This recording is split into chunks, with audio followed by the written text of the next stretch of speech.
আপনারা কি জানেন? মান তারাকা সালাতান মুতাআম্মিদান ফাকাদ কাফার।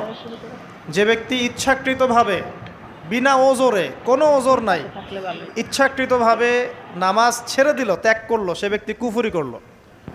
এখন আপনি বলেন কুফরি যে ব্যক্তি করে সে কি হয়?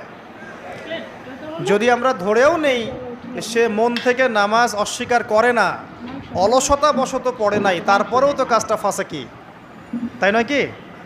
আচ্ছা, তো আজকের প্রথম নসিহত হচ্ছে 5 ওয়াক্ত নামাজ মৃত্যুর আগ পর্যন্ত কেউ ছাড়বেন না। আমার সাথে ওয়াদা করেন যে ইনশাআল্লাহ আগামী যতদিন বেঁচে থাকব 5 ওয়াক্ত নামাজ জামাতে পড়ার চেষ্টা করব, যদি জামাত না পাই একা পড়ার চেষ্টা করব।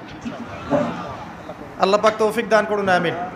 আজকে যদি এই কথাটাই শুধু বাসায় নিয়ে যেতে পারেন যে 5 ওয়াক্ত নামাজ আর জীবনে ছাড়বো না, আমাদের আজকের মাহফিল সফল।